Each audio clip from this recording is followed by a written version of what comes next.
Hello ಗೆಳೆಯರೆ, ತಮ್ಮೆಲ್ಲರಿಗೂ ಗುರುದೀಕ್ಷಾ IAS ಪ್ರಸ್ತುತಪಡಿಸುವ ದ ಹಿಂದೂ ನ್ಯೂಸ್ ಅನಾಲಿಸಿಸ್ ಕಾರ್ಯಕ್ರಮಕ್ಕೆ ಸ್ವಾಗತ. ಇಂದು ನಾವು ಜುಲೈ 30, 2021 ಸುದ್ದಿ ವಿಶ್ಲೇಷಣೆಯನ್ನು ನೋಡಲಿದ್ದೇವೆ. ಇವತ್ತು ಜುಲೈ 30. ಜುಲೈ 30 ಅಂದ್ಕೂಡಲೇ ನಮಗೆಲ್ಲ ನೆನಪಾಗಬೇಕಾಗಿರುವಂಥದ್ದು ಈ ಒಂದು ದಿನವನ್ನು United Nations world day against trafficking in persons ಅಂತ ನೋಡಲಾಗುತ್ತದೆ. ಮನುಷ್ಯರಲ್ಲಿ ಆಗುವಂತಹ ಸಾಗಾಣಿಕೆ ಬೇರೆ ಬೇರೆ ಕಾರಣಗಳಿಗೆ ಆಗ್ತಾ ಇರುವಂಥದ್ದು, ಹಾಗೂ ದೌರ್ಜನ್ಯ ಲೈಂಗಿಕವಾಗಿರಬಹುದು, ಮಾನಸಿಕವಾಗಿರಬಹುದು, ಅವರನ್ನು ಚಿಕ್ಕ ವಯಸ್ಸಿದ್ದಾಗಲೇ ಮದುವೆ ಮಾಡುವಂಥದ್ದಾಗಿರಬಹುದು, ಹೀಗೆ ಬಹಳಷ್ಟು ಕೃತ್ಯಗಳು ನಡೀತಾ ಇರುವಂಥದ್ದನ್ನು ತಡೆ ಹಿಡಿಯುವಂತಹ ನಿಟ್ಟಿನಲ್ಲಿ United Nations July 30 United Nations world day against trafficking in persons ಅನ್ನುವಂತಹ ದಿನವಾಗಿ ನೋಡುತ್ತದೆ. ಇವತ್ತು ಈ ಆರ್ಟಿಕಲ್ ಅಥವಾ ಈ ಒಂದು ದಿನವನ್ನು ಬಹಳ ಸೀರಿಯಸ್ ಆಗಿ ತಗೊಳ್ಳುವ ಅವಶ್ಯಕತೆ ಏನಕ್ಕಪ್ಪ ಇದೆ ಅಂತಂದರೆ, ಏಪ್ರಿಲ್ 2020 ಜೂನ್ 2021 ಸುಮಾರು 9,000 ಮಕ್ಕಳನ್ನು ಟ್ರಾಫಿಕ್ ಮಾಡಲಾಗಿದೆ ಉದ್ಯೋಗಕ್ಕೋಸ್ಕರ. Child right non governmental organisation ಅವರು ಈ ಒಂದು 9,000 ಹೆಣ್ಣು ಮಕ್ಕಳನ್ನು ಕಾಪಾಡಿರುವಂಥದ್ದು. ಕಳೆದ 15 ತಿಂಗಳಲ್ಲಿ 21 ಮಕ್ಕಳನ್ನು ಪ್ರತಿದಿನ ಟ್ರಾಫಿಕ್ ಮಾಡಲಾಗ್ತಿದೆ ಅನ್ನುವಂತಹದ್ದು. ಅಂದರೆ ಪ್ರತಿದಿನ 15 ಮಕ್ಕಳು ಈ ಒಂದು ಹಿಂಸೆಗೆ ಒಳಗಾಗ್ತಿರುವಂತಹ ಮಾಹಿತಿ.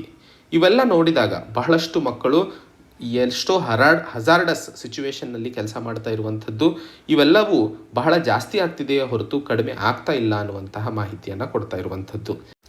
ಸಿವಿಲೈಸೇಷನ್ ಹಾಗೂ ಆರ್ಥಿಕ ಮಟ್ಟ ಬೆಳೆದ ಹಾಗೆ ಮಕ್ಕಳ ಮೇಲೆ ಆಗುವಂತಹ ದೌರ್ಜನ್ಯಗಳು ಕಡಿಮೆ ಆಗಬೇಕೇ ಹೊರತು ಅವು ಜಾಸ್ತಿ ಆಗ್ತಿದ್ದಾವೆ ಅನ್ನುವಂತಹ ಮಾಹಿತಿ. ನವೆಂಬರ್ 2020 4 ಮಕ್ಕಳು ಅಂದರೆ 12 ಮತ್ತು 16 ವಯಸ್ಸಿನ ಒಳಗೆ ಇರುವಂಥವರು ಲೇಬರ್ಗೋಸ್ಕರ ಬಿಹಾರಿಂದ ಏನು ರಾಜಸ್ಥಾನಕ್ಕೆ ಹೋಗ್ತಾ ಇದ್ರೋ ಅವರು 4 ಜನ ಸತ್ತು ಹೋಗಿದ್ರು. ಅವರ ಮೇಲೆ ಬರೆಗಳಿದ್ವು, ಹೊಡೆದಿರುವಂಥದ್ದು, ಅವರ ಮೇಲೆ ಆದಂತಹ ದೌರ್ಜನ್ಯ ಎಷ್ಟರ ಮಟ್ಟಿಗೆ ಆಗಿತ್ತು ಅನ್ನುವಂಥದ್ದು ಊಹಿಸಲು ಸಾಧ್ಯವಾಗೋದಿಲ್ಲ. ಹಾಗೂ 12 ವಯಸ್ಸಿನ ಮಕ್ಕಳನ್ನು, ಕೆಳಗೆ ಇರುವಂತಹ ಮಕ್ಕಳನ್ನು ಕೆಲಸಕ್ಕೋಸ್ಕರ ದೇಶದ ವಿವಿಧ ಭಾಗಗಳಲ್ಲಿ ಸಾಗಾಣಿಕೆ ಮಾಡ್ತಾ ಇರುವಂತಹ ಮಾಹಿತಿ. ಚೈಲ್ಡ್ ಮ್ಯಾರೇಜಸ್ಸಿಗೂ ಸಂಬಂಧಿಸಿದಂತೆ ಏಪ್ರಿಲ್ ಮತ್ತು ಆಗಸ್ಟ್ 2020 ಅಡಿಯಲ್ಲಿ 10,000 ಕೇಸಸ್ಗಳನ್ನು ಟ್ರ್ಯಾಕ್ ಮಾಡಲಾಗಿದೆ. ಒಡಿಸ್ಸಾ, ಮಧ್ಯಪ್ರದೇಶ್ ಈ ಭಾಗಗಳಲ್ಲಿ ಹೆಚ್ಚಿನ ಚೈಲ್ಡ್ ಮ್ಯಾರೇಜಸ್ ಕೇಸಸ್ಗಳನ್ನು ನೋಡಲು ಸಿಕ್ಕಿರುವಂಥದ್ದು. ದೇಶದಲ್ಲಿ ಮಕ್ಕಳ ಮೇಲೆ ಅಥವಾ ಮಕ್ಕಳನ್ನು ಕೆಲಸಕ್ಕೆ ಉಪಯೋಗಿಸುವಂತಹ ಸನ್ನಿವೇಶಗಳು ಡೆಲ್ಲಿ ರೀಜನ್ನ ಸುತ್ತ ಅಂತೂ ತುಂಬ ಜಾಸ್ತಿ ಆಗಿದೆ ಅನ್ನುವಂತಹ ಮಾಹಿತಿ. ಇವೆಲ್ಲವೂ ನೋಡಿದಾಗ ಆರ್ಥಿಕವಾಗಿ, ಸಾಂಸ್ಕೃತಿಕವಾಗಿ, ಸಾಮಾಜಿಕವಾಗಿ ಬೆಳೆತಿರುವಂತಹ ಭಾರತದಲ್ಲಿ ಇವತ್ತಿಗೂ ಮಕ್ಕಳ ಮೇಲೆ ದಬ್ಬಾಳಿಕೆಗಳು ಜಾಸ್ತಿ ಆಗ್ತಾ ಇದ್ದಾವೆ ಅನ್ನುವಂತಹ ಮಾಹಿತಿ. ಈ ಲೇಬರು, ಚೈಲ್ಡ್ ಮ್ಯಾರೇಜು ಹಾಗೂ ಎಕ್ಸ್ಪ್ಲಾಯ್ಟೇಷನ್ ಅನ್ನುವಂಥದ್ದು ಇನ್ನೊಂದು ಬದಿಗಿಟ್ಟರೆ, ಸೈಬರ್ ಟ್ರಾಫಿಕಿಂಗ್ ಅನ್ನುವಂಥದ್ದು ತುಂಬ ಜಾಸ್ತಿ ಆಗಿದೆ. ಇವತ್ತು ಇಂಟರ್ನೆಟ್ ಪ್ರತಿಯೊಬ್ಬರ ಮನೆಯಲ್ಲಿ, ಪ್ರತಿಯೊಬ್ಬರ ಕೈಯಲ್ಲಿ ಇರುವಂತಹ ಕಾರಣದಿಂದಾಗಿ ಸೈಬರ್ ಟ್ರಾಫಿಕಿಂಗ್ ತುಂಬ ಜಾಸ್ತಿ ಆಗಿದೆ. ಆಗಸ್ಟ್ 2020 ಒಂದು ಚೈಲ್ಡ್ ರೈಟ್ ಗ್ರೂಪ್ಸ್ ಹೇಳ್ತಾ ಇರೋ ಹಾಗೆ ದೇಶದಲ್ಲಿ ಇರುವಂತಹ ಬಹಳಷ್ಟು ಸೋಷಿಯಲ್ ಮೀಡಿಯಾ ಪ್ಲ್ಯಾಟ್ಫಾರ್ಮ್ಗಳು ಹಾಗೂ ಫ್ರೀ ಮೆಸೇಜಿಂಗ್ ಆ್ಯಪ್ಗಳು ಬಹಳ ಯಂಗ್ ಹಾಗೂ ವಯಸ್ಸಿನ ಮಕ್ಕಳನ್ನು ಟಾರ್ಗೆಟ್ ಮಾಡಿ ಅವರನ್ನು ಟ್ರಾಫಿಕ್ ಮಾಡಿ ಬೇರೆ ಬೇರೆ ಕೆಲಸಕ್ಕೆ ಉಪಯೋಗಿಸ್ಕೊಳ್ತಾ ಇರುವಂಥದ್ದು. ಕೆಲಸ ಕೊಡಿಸ್ತೀವಿ ಅನ್ನುವಂತಹ ಆಸೆ ಹಾಗೂ ಅವರಿಗೆ ಇನ್ನೂ ಉನ್ನತವಾದ ಜೀವನ ಕೊಡ್ತೀವಿ ಅನ್ನುವಂತಹ ಆಸೆಯನ್ನು ತೋರಿಸ್ಬಿಟ್ಟು ಅವರ ಮೇಲೆ ಎಕ್ಸ್ಪ್ಲಾಯ್ಟೇಷನ್ ಹಾಗೂ ದೌರ್ಜನ್ಯ ನಡೀತಿರುವಂತಹ ವಿಷಯಗಳು ಈ ಸೈಬರ್ ಟ್ರಾಫಿಕಿಂಗ್ನ ಅಡಿಯಲ್ಲಿ ತುಂಬ ಜಾಸ್ತಿ ಗೊತ್ತಾಗಿದ್ದಾವೆ. ಅವರ ಮೇಲೆ ಆಗ್ತಾ ಇರುವಂತಹ ದೌರ್ಜನ್ಯ, ಟ್ರಾಫಿಕಿಂಗ್ ಇವೆಲ್ಲವೂ ಹೇಗೆ ಪೊಲೀಸರು ಐಡೆಂಟಿಫೈ ಮಾಡಬೇಕು ಅನ್ನುವಂಥದ್ದು ಇವತ್ತಿಗೂ ಗೊತ್ತಾಗದೇ ಇರುವಂತಹ ಉತ್ತರವಾಗಿದೆ. ಹಾಗೆ ಯಾರು ದಬ್ಬಾಳಿಕೆಗೆ ಹಾಗೂ ಶೋಷಣೆಗೆ ಒಳಗಾಗಿರ್ತಾರೋ ಅವರು ಪೊಲೀಸ್ ಹತ್ರ ಹೋಗೋಕ್ಕೆ ಹೆದರ್ಕೋತಾರೆ. ಯಾಕಂದರೆ ಪೊಲೀಸರು ಅವರ ಮೇಲೆ ಮಾಡುವಂತಹ ದೌರ್ಜನ್ಯ ಆಗಿರಬಹುದು ಹಾಗೂ ಪೊಲೀಸರ ಮೇಲೆ ಇರುವಂತಹ ಭಯವೂ ಆಗಿರಬಹುದು. ಇವೆಲ್ಲವೂ ಅಲ್ಲದೆ United Nations office on drug and crime ಹೇಳ್ತಾ ಇರೋ ಹಾಗೆ ಇವತ್ತು ಪ್ಯಾಂಡಮಿಕ್ನಿಂದಾಗಿ ಟ್ರಾಫಿಕಿಂಗ್ ಅನ್ನುವಂಥದ್ದು ಇನ್ನೂ ಜಾಸ್ತಿ ಆಗಿದೆ ಅನ್ನುವಂಥದ್ದು. ಈ 2 ವರ್ಷದ ಸಂದರ್ಭದಲ್ಲಿ ಆರ್ಥಿಕ ಚಟುವಟಿಕೆಗಳು ತುಂಬ ಕಡಿಮೆ ಆಗಿರೋದ್ರಿಂದ ಬಹಳಷ್ಟು ಕುಟುಂಬಗಳು ತಮ್ಮ ಮಕ್ಕಳನ್ನು ಸಾಕೋಕ್ಕಾಗದೆ ಮಾರ್ತಾ ಇರುವಂತಹ ಸನ್ನಿವೇಶಗಳನ್ನು ತುಂಬ ಜಾಸ್ತಿ ನೋಡ್ತಾ ಇದ್ದೀವಿ. ಬಹಳಷ್ಟು ಸೋಷಿಯಲ್ ಮೀಡಿಯಾಗಳಲ್ಲಿ ಫೇಕ್ ಅಡ್ವರ್ಟೈಸ್ಮೆಂಟ್ಸ್ಗಳು ಬರುವಂಥದ್ದು ಅಥವಾ ಫೇಕ್ ಮೆಸೇಜಸ್ಗಳು ಬರುವಂಥದ್ದು ಇವೆಲ್ಲವೂ ಜನರಿಗೆ ಉತ್ತೇಜಿಸ್ತಾ ಇದೆ ಅವರ ಮಕ್ಕಳನ್ನು ಮಾರ್ಕೊಳ್ಳೋದಕ್ಕೋಸ್ಕರ. Pandemic, United Nations office on drugs and crime ಹೇಳ್ತಾ ಇರೋ ಹಾಗೆ ಈ ಒಂದು ಎಕ್ಸ್ಪ್ಲಾಯ್ಟೇಷನ್ ಅಥವಾ ಏನು ಮಕ್ಕಳ ಮೇಲೆ ಆಗ್ತಾ ಇರುವಂತಹ ದೌರ್ಜನ್ಯ ಇದೆ ಅದು ಇನ್ನೂ ಜಾಸ್ತಿ ಆಗಿದೆ ಅನ್ನುವಂಥದ್ದು ಇಲ್ಲಿ ನಾವು ನೋಡಬೇಕಾಗಿರುವಂತಹ ಮಾಹಿತಿಯಾಗಿರುತ್ತದೆ. ಇದಕ್ಕೆ ಸಂಬಂಧಿಸಿದಂತೆ ಏನು ಡೇಟಾ ಇದೆ ಸರ್ಕಾರದ ಹತ್ರ, ಸೊ ದಟ್ ಆ ಒಂದು ಕ್ರಮಗಳಿಗೆ ಹಾಗೂ ವಲ್ನರಬಿಲಿಟೀಸನ್ನು ಏನು ಮಿಸ್ಯೂಸ್ ಮಾಡಲಾಗ್ತಿದೆ ಅದನ್ನು ತಡೆ ಹಿಡಿಯಲು ನಾವು ಮುಂದಾಗಬಹುದು ಅಂತ ಕೇಳಿದಾಗ ಭಾರತ ಸರ್ಕಾರ ಮಾರ್ಚ್ 2021ರಲ್ಲಿ ಪಾರ್ಲಿಮೆಂಟಲ್ಲೇ ಹೇಳಿತ್ತು, ಸೈಬರ್ ಟ್ರಾಫಿಕಿಂಗ್ಗೆ ಸಂಬಂಧಿಸಿದಂತೆ ನಮ್ಮ ಹತ್ರ ಯಾವ ಮಾಹಿತಿಯೂ ಇಲ್ಲ ಅಂತ ಹೇಳಿ. ಅಂದರೆ ಮಿನಿಸ್ಟ್ರಿ ಆಫ್ ಹೋಮ್ ಅಫೇರ್ಸ್ ಒಂದಿಷ್ಟು ಕಾರ್ಯಕ್ರಮಗಳನ್ನು ಕೈಗೊಂಡಿದೆ ಹೊರತು ಅದು ಎಷ್ಟರ ಮಟ್ಟಿಗೆ ಇಂಪ್ಲಿಮೆಂಟೇಷನ್ ಆಗ್ತಿದೆ ಅನ್ನುವಂಥದ್ದು ಗೊತ್ತಿಲ್ಲ. ಬಟ್ ಈಗ ಅಂತೂ ನಮ್ಮ ಹತ್ರ ಯಾವುದೇ ಡೇಟಾ ಸೈಬರ್ ಟ್ರಾಫಿಕಿಂಗ್ಗೆ ಸಂಬಂಧಿಸಿದಂತೆ ಇಲ್ಲ. ಯುನೈಟೆಡ್ ಸ್ಟೇಟ್ಸ್ ಡಿಪಾರ್ಟ್ಮೆಂಟ್ ಭಾರತವನ್ನು ಇವತ್ತು ಟೈರ್ 2 ರಾಷ್ಟ್ರಗಳ ಅಡಿಯಲ್ಲಿ ಇಡುತ್ತದೆ ಗ್ಲೋಬಲ್ ಹ್ಯೂಮನ್ ಟ್ರಾಫಿಕಿಂಗ್ನಲ್ಲಿ. ಸೊ ಗ್ಲೋಬಲ್ ಹ್ಯೂಮನ್ ಟ್ರಾಫಿಕಿಂಗ್ಗೆ ಸಂಬಂಧಿಸಿದಂತೆ ಭಾರತ ಸರ್ಕಾರ ಬಹಳಷ್ಟು ಕ್ರಮಗಳನ್ನು ಕೈಗೊಳ್ತಾ ಇದೆಯೇ ಹೊರತು, ಆದರೂ ಟೈರ್ 2 ಸ್ಟೇಟಸಲ್ಲಿ ನಾವು ಇದ್ದೀವಿ ಅಂತಂದರೆ ಇವತ್ತು ಭಾರತದಲ್ಲಿ ಮಾಡಬೇಕಾಗಿರುವಂತಹ ಕೆಲಸಗಳು ನಾವು ಯುನೈಟೆಡ್ ಸ್ಟೇಟ್ಸ್ ಏನು ಸ್ಟ್ಯಾಂಡರ್ಡ್ಸ್ ಇದಾವೋ ಅಥವಾ ಇಂಟರ್ನ್ಯಾಷನಲ್ ಸ್ಟ್ಯಾಂಡರ್ಡ್ಸ್ ಇದಾವೋ ಅವುಗಳನ್ನು ನಾವು ಮೀಟ್ ಮಾಡಲು ಸಾಧ್ಯವಾಗ್ತಿಲ್ಲ ಅನ್ನುವಂಥದ್ದು. ಮೀಟ್ ಮಾಡಲು ಸಾಧ್ಯವಾಗ್ತಿಲ್ಲ ಅಂತಂದರೆ, ಉದಾಹರಣೆಗೆ ಟ್ರಾಫಿಕಿಂಗಿಗೆ ಸಂಬಂಧಿಸಿದಂತೆ ಆ್ಯಂಟಿ ಹ್ಯೂಮನ್ ಟ್ರಾಫಿಕಿಂಗ್ ಯೂನಿಟ್ಸ್ಗಳನ್ನು ತರಲಾಗಿತ್ತು. ಇವೆಲ್ಲ ಫ್ಯಾಕ್ಟ್ಸ್ ತಾವು ಮುಖ್ಯವಾಗಿ ನೆನ್ಪಿಟ್ಕೋಬೇಕು, ಯಾಕಂದರೆ ಇವೇ ನಮಗೆ ಮೇನ್ಸಲ್ಲಿ ಬಹಳ ಅನುಕೂಲವಾಗುತ್ತದೆ. ಆ್ಯಂಟಿ ಹ್ಯೂಮನ್ ಟ್ರಾಫಿಕಿಂಗ್ ಯೂನಿಟ್ಸ್ ಏನಿದಾವಲ್ಲಪ್ಪ, ಇವು ಟ್ರಾಫಿಕಿಂಗನ್ನು ತಡೆ ಹಿಡಿಯೋದಕ್ಕೆ ಪ್ರತಿಯೊಂದು ಡಿಸ್ಟ್ರಿಕ್ನಲ್ಲಿ ಪೊಲೀಸ್ ಮತ್ತು ಗೌರ್ಮೆಂಟ್ ಅಫಿಷಿಯಲ್ಸ್ನ ಒಳಗೊಂಡಂತಹ ಒಂದು ಫೋರ್ಸ್ ಆಗಿರುತ್ತದೆ. ಆದರೆ 2010ರಲ್ಲಿ 330 ಆ್ಯಂಟಿ ಹ್ಯೂಮನ್ ಟ್ರಾಫಿಕಿಂಗ್ ಯೂನಿಟ್ಸ್ಗಳನ್ನು ಜಾರಿಗೆ ತರಲಾಗುತ್ತದೆ ಅನ್ನುವಂತಹ ಉದ್ದೇಶದೊಂದಿಗೆ ಜಾರಿ ಮಾಡಲಾಗಿತ್ತು. ಆದರೆ ಇವತ್ತಿಗೂ ಬರೀ 225 ಆ್ಯಂಟಿ ಹ್ಯೂಮನ್ ಟ್ರಾಫಿಕಿಂಗ್ ಯೂನಿಟ್ಸ್ಗಳು ಪೇಪರಲ್ಲೇ ಇದ್ದಾವೆ ಹೊರತು ಇಂಪ್ಲಿಮೆಂಟೇಷನ್ಗೂ ಬಂದಿಲ್ಲ. ಸೊ 330 ಅನ್ನುವಂಥದ್ದು ಬಹಳ ದೂರದ ಕನಸು. ಸೊ ಆ್ಯಂಟಿ ಹ್ಯೂಮನ್ ಟ್ರಾಫಿಕಿಂಗ್ ಯೂನಿಟ್ಸ್ಗಳು ಇವತ್ತಿಗೂ ಇಂಪ್ಲಿಮೆಂಟ್ ಆಗದೇ ಇರೋದಕ್ಕೆ ಕಾರಣ ಸರಿಯಾದ ಫಂಡ್ ಹಾಗೂ ಸ್ಟಾಫ್ ಇಲ್ಲದೆ ಇರುವಂಥದ್ದು. ಸೊ ಗ್ರೌಂಡ್ ಲೆವೆಲಲ್ಲಿ ಕೆಲಸ ಆಗಬೇಕು, ಟ್ರಾಫಿಕರ್ಸ್ ಪ್ಯಾಟರ್ನ್ ಅರ್ಥೈಸ್ಕೊಂಡು ಅದನ್ನು ಸಮಾಜದಲ್ಲಿ ತಡೆ ಹಿಡಿಯಬೇಕು, ಸಾಮಾಜಿಕ ಜ್ಞಾನವನ್ನು ಹೆಚ್ಚಿಸಬೇಕು, ವಿಜಿಲೆನ್ಸ್ ಆ್ಯಕ್ಟಿವಿಟೀಸನ್ನು ಇನ್ನೂ ದೀರ್ಘವಾಗಿ ನಡೆಸಬೇಕು ಅಂತಂದರೆ ಬೇಕಾಗಿರುವಂಥದ್ದು ಫಂಡ್ ಮತ್ತು ಸ್ಟಾಫ್. ಇವೆರಡು ಆ್ಯಂಟಿ ಟ್ರಾಫಿಕಿಂಗ್ ಯೂನಿಟ್ಸ್ನಲ್ಲಿ ನಾವು ಕಾಣದೇ ಇರುವಂತಹ ಕಾರಣಕ್ಕೆ ಇದು ಇಂಪ್ಲಿಮೆಂಟ್ ಆಗಿಲ್ಲ ಅನ್ನುವಂಥದ್ದು. ಭಾರತ ಪ್ರಪಂಚ ಮಟ್ಟದಲ್ಲಿ ನೈಜೀರಿಯಾ, ಆಫ್ರಿಕಾ ಹಾಗೂ ಬಹಳಷ್ಟು ರಾಷ್ಟ್ರಗಳು ಕೈಗೊಂಡಂತಹ ಟ್ರಾಫಿಕಿಂಗಿಗೆ ಸಂಬಂಧಿಸಿದಂತಹ ಕ್ರಮಗಳನ್ನು ನಾವು ಭಾರತದಲ್ಲಿ ಇಂಪ್ಲಿಮೆಂಟ್ ಮಾಡುವ ಅವಶ್ಯಕತೆ ಇದೆ. ಹಾಗೂ ಉದ್ಯೋಗ ಅವಕಾಶಗಳನ್ನು ಹೆಚ್ಚಿಸಿ ಎಂಪ್ಲಾಯ್ಮೆಂಟ್ ಶಿಕ್ಷಣವನ್ನು ಇನ್ನೂ ಜಾಸ್ತಿ ಮಾಡುವ ಪ್ರಾವಧಾನಗಳ ಬಗ್ಗೆ ಹಾಗೂ ಮುಖ್ಯವಾಗಿ ಹೆಣ್ಣು ಮಕ್ಕಳು ಮತ್ತು ಮಕ್ಕಳ ಮೇಲೆ ಸರ್ಕಾರ ಇನ್ವೆಸ್ಟ್ ಮಾಡುವ ಅವಶ್ಯಕತೆ ಇದೆ ಅನ್ನುವಂಥದ್ದನ್ನು ಹೇಳ್ತಾ ಇರುವಂಥದ್ದು. ಹಾಗೂ ಕೊನೆಯ ಹಂತದಲ್ಲಿ ಏನು ಸರ್ಕಾರ ಈಗ ಮಾಡ್ತಾ ಇದೆ ಅನ್ನುವಂಥದ್ದಕ್ಕೆ ಸಂಬಂಧಿಸಿದಂತೆ ಹಿಂದಿನ ಸುದ್ದಿ ವಿಶ್ಲೇಷಣೆಯಲ್ಲೂ ನಾವು ನೋಡಿದ್ವಿ. ಭಾರತ ಸರ್ಕಾರ ಒಂದು ಆ್ಯಂಟಿ ಟ್ರಾಫಿಕಿಂಗ್ ಬಿಲ್ಲನ್ನು ತರ್ತಾ ಇದೆ. Prevention, care and rehabilitation bill 2021ನ ಬಗ್ಗೆ ನಾವು ಬಹಳಷ್ಟು ಪ್ರಾವಧಾನಗಳು ಮತ್ತು ಏನು ಲೋಪದೋಷಗಳು ಇದ್ದಾವೆ ಅನ್ನುವಂತಹ ವಿಷಯಕ್ಕೆ ಸಂಬಂಧಿಸಿದಂತೆ ನಾವು ಸುದೀರ್ಘ ಚರ್ಚೆಯನ್ನು ಮಾಡಿದ್ವಿ. ಸೊ ಈ ಒಂದು ಬಿಲ್ನ ಅಡಿಯಲ್ಲಿ ತಂದಿದ್ದಂತಹ ಪ್ರಾವಧಾನಗಳನ್ನು ಬಹಳ ಮುಖ್ಯವಾಗಿ ಸಕ್ಸಸ್ಫುಲ್ ಆಗಬೇಕು ಅಂತಂದರೆ ಆಗಬೇಕಾಗಿರುವಂಥದ್ದು ಇಂಪ್ಲಿಮೆಂಟೇಷನ್ ಸರಿಯಾಗಿ. ನ್ಯಾಷನಲ್ ಇನ್ವೆಸ್ಟಿಗೇಷನ್ ಏಜೆನ್ಸಿಯನ್ನು ನೋಡಲ್ ಆಫೀಸರ್ ಆಗಿ ತಾವು ಮಾಡಿದ್ದೀರಾ ಸರಿ, ಆದರೆ ಆ ನ್ಯಾಷನಲ್ ಇನ್ವೆಸ್ಟಿಗೇಷನ್ ಏಜೆನ್ಸಿಯಲ್ಲಿ ಬೇಕಾದಂತಹ ಸ್ಟಾಫ್, ಯಾಕಂದರೆ ಆಗಲೇ ಅಲ್ಲಿ ಇರುವಂತಹ ಸ್ಟಾಫ್ ಓವರ್ ಬರ್ಡನ್ ಆಗಿದೆ ಸೆಂಟ್ರಲ್ ಕೇಸಸ್ಗಳನ್ನು ನೋಡ್ಕೊಳ್ಳೋದಕ್ಕೆ. ಹೇಗೆ ಟ್ರಾಫಿಕಿಂಗ್ಗೆ ಸಂಬಂಧಿಸಿದಂತಹ ಕೇಸಸ್ಗಳನ್ನು ನೋಡಿಕೊಳ್ಳಲಿದೆ ಅನ್ನುವಂಥದ್ದು ಮೊದಲನೇದು. ಒಂದಿಷ್ಟು ಕೃತ್ಯಗಳಲ್ಲಿ ಡೆತ್ ಪೆನಲ್ಟಿಯನ್ನು ಹಾಕುವ ಸಾಧ್ಯತೆಗಳು ಹೆಚ್ಚು ಮಾಡಬೇಕಾಗಿದೆ. ಯಾಕಂದರೆ ಆವಾಗ ಜನರಲ್ಲಿ ಒಂದಿಷ್ಟು ಭಯ ಹುಟ್ಟುತ್ತದೆ. ಹಾಗೂ ಆದರೂ ಅದರಿಂದಾಗಿ ಅಥವಾ ಮರಣದಂಡನೆ ಕೊಡೋದ್ರಿಂದಾಗಿ ಟ್ರಾಫಿಕಿಂಗ್ ಕಡಿಮೆ ಆಗುತ್ತದೆ ಅನ್ನುವಂಥದ್ದು ಇವತ್ತಿಗೂ ಎಲ್ಲೂ ಪ್ರೂವ್ ಆಗಿಲ್ಲ. ಬಟ್ ಅದರ ಬಗ್ಗೆ ಆಲೋಚಿಸುವ ಅವಶ್ಯಕತೆ ಇದೆ ಅನ್ನುವಂಥದ್ದು. ಹಾಗೆ ಪ್ರತಿಯೊಂದು ಜಿಲ್ಲೆಯಲ್ಲಿ ಆ್ಯಂಟಿ ಹ್ಯೂಮನ್ ಟ್ರಾಫಿಕಿಂಗ್ ಯೂನಿಟ್ಸ್ಗಳನ್ನು ನ್ಯಾಷನಲ್, ಸ್ಟೇಟ್ ಮತ್ತು ಡಿಸ್ಟ್ರಿಕ್ಟ್ ಲೆವೆಲಲ್ಲಿ ಎಸ್ಟಾಬ್ಲಿಷ್ ಮಾಡುವಂತಹ ಪ್ರಾವಧಾನವನ್ನು ಡ್ರಾಫ್ಟ್ ಬಿಲ್ನ ಅಡಿಯಲ್ಲಿ ಮಾಡಲಾಗಿದೆ. ಸೊ ಡ್ರಾಫ್ಟ್ ಬಿಲ್ಲಲ್ಲಿ ಏನೇನು ಪ್ರಾವಧಾನಗಳು ಇದ್ದಾವೆ ಅಂತಂದಾಗ ಪಾಯಿಂಟ್ ವೈಸ್ ಹೇಳೋಕ್ಕೆ ತಾವು ರೆಡಿ ಇರಬೇಕು. ಮೊದಲನೇದು, ನ್ಯಾಷನಲ್ ಇನ್ವೆಸ್ಟಿಗೇಷನ್ ಏಜೆನ್ಸಿಯನ್ನು ನೋಡಲ್ ಏಜೆನ್ಸಿಯಾಗಿ ಮಾಡಲಾಗಿದೆ ಟ್ರಾಫಿಕಿಂಗ್ಗೆ ಸಂಬಂಧಿಸಿದಂತಹ ಕೇಸಸ್ಗಳನ್ನು ನೋಡೋದಕ್ಕೆ. ಕೆಲವೊಂದು ಪನಿಷ್ಮೆಂಟ್ಸ್ಗಳನ್ನು ಡೆತ್ ಪೆನಲ್ಟಿ ಆಪ್ಷನನ್ನು ಕೊಡಲಾಗಿದೆ ಅನ್ನುವಂಥದ್ದು ಎರಡನೇದು. ಮೂರನೇ ಹಂತದಲ್ಲಿ ಸ್ಟೇಟ್, ನ್ಯಾಷನಲ್ ಮತ್ತು ಡಿಸ್ಟ್ರಿಕ್ಟ್ ಲೆವೆಲಲ್ಲಿ ಆ್ಯಂಟಿ ಹ್ಯೂಮನ್ ಟ್ರಾಫಿಕಿಂಗ್ ಯೂನಿಟ್ಸ್ಗಳನ್ನು ಜಾರಿಗೆ ಹಾಗೂ ರಚನೆ ಮಾಡ್ತಾ ಇರುವಂತಹ ಮಾತನ್ನು ಹೇಳ್ತಾ ಇರುವಂಥದ್ದು. ನಾಲ್ಕನೇ ಹಂತದಲ್ಲಿ ಮಾತಾಡ್ತಾ ಇರುವಂಥದ್ದು ಯಾವುದೇ ಕೇಸಸ್ಗಳು ಈ ಒಂದು ಟ್ರಾಫಿಕಿಂಗ್ಗೆ ಸಂಬಂಧಿಸಿದಂತೆ ಬರ್ತಾವೋ ಅವುಗಳನ್ನು ಫಾಸ್ಟ್ ಟ್ರ್ಯಾಕ್ ಮಾಡುವಂತಹ ಅಥವಾ ಫಾಸ್ಟ್ ಟ್ರ್ಯಾಕ್ ಕೋರ್ಟ್ಸ್ಗಳ ರಚನೆ ಮಾಡ್ತಾ ಇರುವಂಥದ್ದು. ಈ ಒಂದು ಸಂದರ್ಭದಲ್ಲಿ ಒಂದಿಷ್ಟು ಲೋಪದೋಷಗಳು ಎಲ್ಲ ಪ್ರಾವಿಷನ್ಸ್ಗಳಿಗೆ ಸಂಬಂಧಿಸಿದಂತೆ ಇದ್ದಾವೆ. ಅವುಗಳ ಮೇಲೆ ಸರ್ಕಾರ ಆಲೋಚಿಸಿ ಇವತ್ತು ಭಾರತದಲ್ಲಿ ಏನು ಕೆಳವರ್ಗದ ಜನರ ಮೇಲೆ ಟ್ರಾಫಿಕಿಂಗ್ ಕೇಸಸ್ಗಳು ತುಂಬ ಜಾಸ್ತಿ ಆಗ್ತಿದ್ದಾವೋ, ಅದರಲ್ಲೂ ಮುಖ್ಯವಾಗಿ ಕೋವಿಡ್-19 ನಂತರ ಅದು ಕಡಿಮೆ ಆಗಬೇಕು ಅಂತಂದರೆ ಭಾರತ ಸರ್ಕಾರ ಇದನ್ನು ಸೀರಿಯಸ್ ಆಗಿ ಕನ್ಸಿಡರ್ ಮಾಡುವ ಅವಶ್ಯಕತೆ ಇದೆ ಅನ್ನುವಂತಹ ಮಾಹಿತಿಯನ್ನು ಇವತ್ತು July 30 United Nations world day against human trafficking in persons ದಿನವಾಗಿದ್ದು ಅರ್ಥೈಸಿಕೊಳ್ಳುವ ಅವಶ್ಯಕತೆ ಇದೆ ಅನ್ನುವಂಥದ್ದನ್ನು ಇಲ್ಲಿ ಹೇಳ್ತಾ ಇರುವಂಥದ್ದು. ಇಂದಿನ ಮೊದಲನೇ article 27% for OBCs and 10% for EWS in national quota medical seats. ಈ ಒಂದು ಆರ್ಟಿಕಲಲ್ಲಿ ನಾವು ನೋಡ್ತಾ ಇರುವಂತಹ ವಿಷಯ, ವೈದ್ಯಕೀಯ ಶಿಕ್ಷಣದಲ್ಲಿ ರಾಷ್ಟ್ರೀಯ ಮಟ್ಟದಲ್ಲಿ 27% OBC ಅಂದರೆ ಅದರ್ ಬ್ಯಾಕ್ವರ್ಡ್ ಕ್ಲಾಸಸ್ ಹಾಗೂ 10% ಎಕನಾಮಿಕಲಿ ವೀಕರ್ ಸೆಕ್ಷನ್ಸಿಗೆ ರಿಸರ್ವೇಷನ್ ಬೆನಿಫಿಟನ್ನು ಕೊಡುವಂತಹ ಪ್ರಾವಧಾನವನ್ನು ಕೇಂದ್ರ ಸರ್ಕಾರ ಇಲ್ಲಿ ಮಾಡಿರುವಂತಹ ವಿಷಯವನ್ನು ನಾವು ಓದಬೇಕಾಗಿರುವಂಥದ್ದು. ಈ ಒಂದು ಆರ್ಟಿಕಲ್ನ ಸುದ್ದಿ ವಿಶ್ಲೇಷಣೆ ನಮಗೆ GS ಪೇಪರ್ 2 ಪೊಲಿಟಿಗೆ ಸಂಬಂಧಿಸಿದಂತೆ ಮುಖ್ಯವಾಗಿ ಅನುಕೂಲವಾಗುವಂತಹ ಮಾಹಿತಿಯಾಗಿರುತ್ತದೆ. ಇಲ್ಲಿ ಇನ್ನೊಂದು ಸೆಕ್ಷನ್ನಲ್ಲೂ ಸಹ UPSC ಸಿಲೆಬಸ್ನಲ್ಲಿ vulnerable sections of the population ಅಂದರೆ ಯಾರೆಲ್ಲ ವಲ್ನರಬಲ್ ಇದ್ದಾರೆ ನಮ್ಮ ಸಮಾಜದಲ್ಲಿ ಅವರಿಗೆ ಸರ್ಕಾರ ಏನೆಲ್ಲ ಪ್ರಾವಧಾನಗಳನ್ನು ಮಾಡ್ತಾ ಇದೆ ಅನ್ನುವಂತಹ ನಿಟ್ಟಿನಲ್ಲೂ ಈ ಒಂದು ಮಾಹಿತಿ ನಮಗೆ ಅನುಕೂಲವಾಗುವಂಥದ್ದು.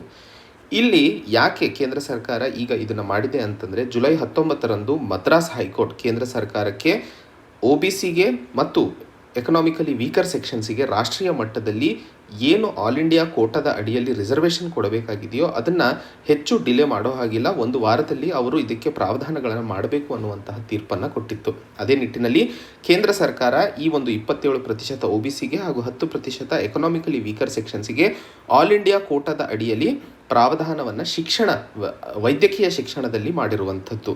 ಸೊ 2021 ಮತ್ತು 2022ರಿಂದ ಶುರುವಾಗುವಂತಹ ಅಂಡರ್ ಗ್ರ್ಯಾಜುಯೇಟ್ ಹಾಗೂ ಪೋಸ್ಟ್ ಗ್ರ್ಯಾಜುಯೇಟ್ ಮೆಡಿಕಲ್ ಸೀಟ್ಸ್ ಮತ್ತು ಡೆಂಟಲ್ ಸೀಟ್ಸಿಗೆ ಈ ರಿಸರ್ವೇಷನ್ ಅಪ್ಲಿಕೇಬಲ್ ಆಗುತ್ತದೆ ಅನ್ನುವಂತಹ ಮಾಹಿತಿ ನೆನಪಿಟ್ಕೋಬೇಕಾಗಿರುವಂಥದ್ದು. ಮೊದಲನೇದಾಗಿ ಆಲ್ ಇಂಡಿಯಾ ಕೋಟಾ ಅಂದರೆ ಏನು ಹಾಗೂ ಇದು ಯಾವಾಗ ಶುರು ಮಾಡಿರುವಂಥದ್ದು ಅನ್ನೋದನ್ನು ನೋಡೋಣ. ಆಲ್ ಇಂಡಿಯಾ ಕೋಟಾ ಅಂತ ರಾಷ್ಟ್ರೀಯ ಮಟ್ಟದಲ್ಲಿ ರಿಸರ್ವೇಷನ್ ಬೆನಿಫಿಟನ್ನು 1986ರಲ್ಲಿ ಪ್ರಾವಧಾನವನ್ನು ತರಲಾಗಿರುವಂಥದ್ದು. ಇದರ ಅಡಿಯಲ್ಲಿ ದೇಶದಲ್ಲಿ ಯಾವ ರಾಜ್ಯದವರಾದರೂ ಇನ್ನೊಂದು ರಾಜ್ಯದಲ್ಲಿ ಇರುವಂತಹ ಕಾಲೇಜುಗಳಲ್ಲಿ ಅಡ್ಮಿಷನ್ಸನ್ನು ರಿಸರ್ವೇಷನ್ ಬೆನಿಫಿಟ್ ಮೇಲೆ ಪಡೆಯುವಂತಹ ಪ್ರಾವಧಾನಗಳನ್ನು ಕೊಡಲಾಗುತ್ತದೆ. 2007ರಲ್ಲಿ ಈ ಆಲ್ ಇಂಡಿಯಾ ಕೋಟಾದ ಅಡಿಯಲ್ಲಿ SC/STಗಳಿಗೆ 15% ಹಾಗೂ STಗಳಿಗೆ 7.5% ರಿಸರ್ವೇಷನ್ ಪ್ರಾವಧಾನವನ್ನು ಸರ್ವೋಚ್ಚ ನ್ಯಾಯಾಲಯದ ತೀರ್ಪಿನ ಆಧಾರದ ಮೇಲೆ ಕೊಡಲಾಗಿರುವಂಥದ್ದು. ಸೊ 1986ರಲ್ಲಿ ಆಲ್ ಇಂಡಿಯಾ ಕೋಟಾ ಶುರು ಮಾಡಲಾಗಿತ್ತು. 2007ರಲ್ಲಿ ಸರ್ವೋಚ್ಚ ನ್ಯಾಯಾಲಯದ ತೀರ್ಪಿನ ಆಧಾರದ ಮೇಲೆ SC/STಗಳಿಗೆ ರಿಸರ್ವೇಷನ್ ಬೆನಿಫಿಟನ್ನು ಕೊಡಲಾಯಿತು. ಹಾಗೂ ಈಗ ಮದ್ರಾಸ್ ಹೈಕೋರ್ಟ್ ಕೊಟ್ಟಿರುವಂತಹ ತೀರ್ಪಿನ ಆಧಾರದ ಮೇಲೆ ಕೇಂದ್ರ ಸರ್ಕಾರ OBCಗಳಿಗೆ ಮತ್ತು EWS ಅವರಿಗೆ ವೈದ್ಯಕೀಯ ಶಿಕ್ಷಣದಲ್ಲಿ ಈ ಒಂದು ರಿಸರ್ವೇಷನ್ ಬೆನಿಫಿಟನ್ನು ಕೊಡ್ತಾ ಇರುವಂಥದ್ದು. ಆಲ್ ಇಂಡಿಯಾ ಕೋಟಾ ಅಂತಂದರೆ ಯಾವ ರಾಜ್ಯದವರಾದರೂ ಇನ್ನೊಂದು ರಾಜ್ಯದಲ್ಲಿ ಇರುವಂತಹ ಕಾಲೇಜುಗಳಲ್ಲಿ ಈ ಒಂದು ರಿಸರ್ವೇಷನ್ ಬೆನಿಫಿಟನ್ನು ಪಡೆಯುವಂತಹ ಪ್ರಾವಧಾನವಾಗಿರುತ್ತದೆ ಅನ್ನುವಂಥದ್ದನ್ನು ಮುಖ್ಯವಾಗಿ ಇಲ್ಲಿ ಅರ್ಥೈಸಿಕೊಳ್ಳಬೇಕು. ಮುಂದಿನ article, Chola idols among 14 art works to be returned by Australia.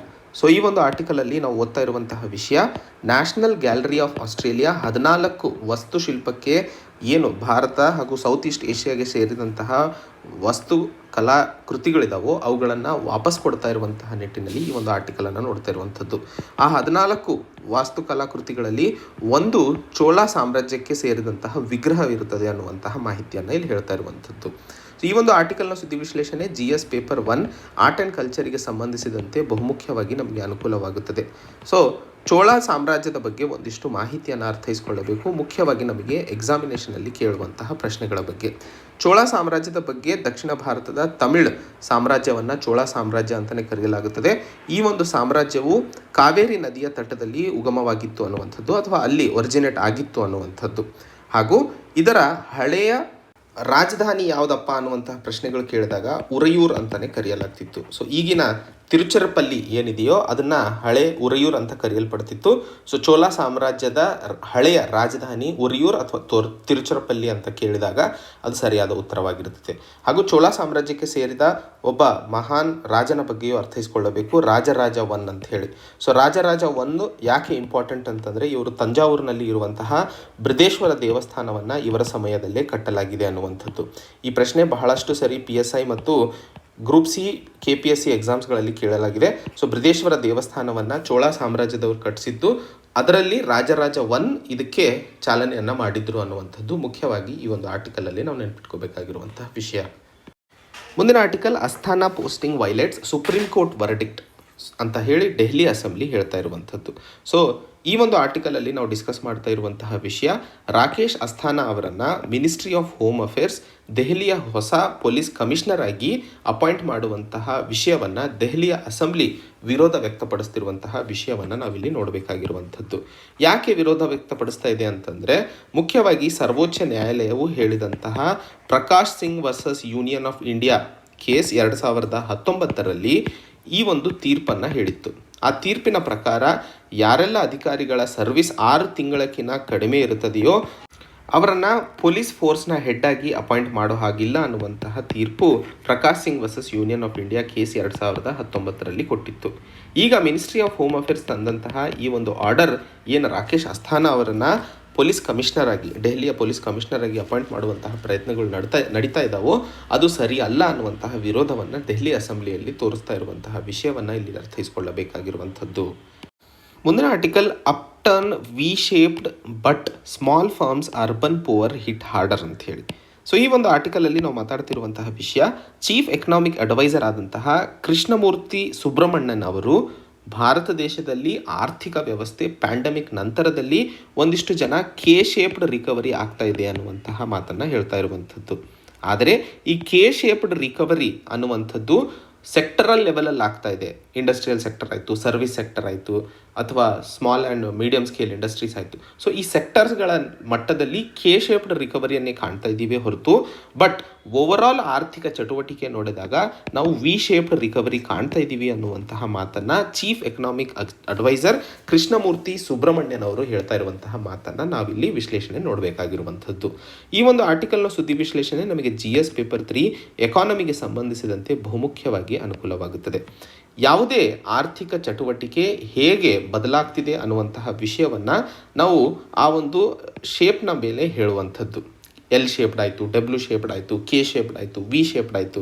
So we shape ನೋಡಿದಾಗ, ಈ ವಿ ನೋಡಿದಾಗ ನಮಗೇನು ಗೊತ್ತಾಗುತ್ತೆ, ಈಗ ಆರ್ಥಿಕ ಚಟುವಟಿಕೆ ಪೀಕಲ್ಲಿತ್ತು, ಯಾವುದೋ ಒಂದು ಕಾರಣಕ್ಕೆ ಅದು ಡಿಕ್ಲೈನ್ ಅಥವಾ ರಿಸೆಷನ್ ಕಡೆಗೆ ಹೋಯಿತು. ರಿಸೆಷನ್ ಅಂತಂದ್ರೆ ಏನು, ಆರ್ಥಿಕ ಮಟ್ಟದಲ್ಲಿ ಅಥವಾ ಎಕಾನಮಿಕ್ಸಲ್ಲಿ ರಿಸೆಷನ್ ಅಂತಂದರೆ ಆರ್ಥಿಕ ಚಟುವಟಿಕೆ ಯಾವುದೇ ಒಂದು ಭಾಗದಲ್ಲಿ ಕಡಿಮೆ ಆದಾಗ ಅದನ್ನು ರಿಸೆಷನ್ ಅಂತ ಕರಿತೀವಿ.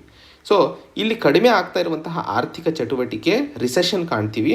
ಆದರೆ ಕೆಲವು ಸಮಯದ ನಂತರ ಮತ್ತೆ ನಾವು ಸಡನ್ ರೈಸನ್ನು ನಮ್ಮ ಆರ್ಥಿಕ ಚಟುವಟಿಕೆಯಿಂದಾಗಿ ಆರ್ಥಿಕ ಬೆಳವಣಿಗೆ ಕಾಣುವಂಥದ್ದನ್ನು ವಿ ಶೇಪ್ಡ್ ಅಂತ ಕರಿತೀವಿ.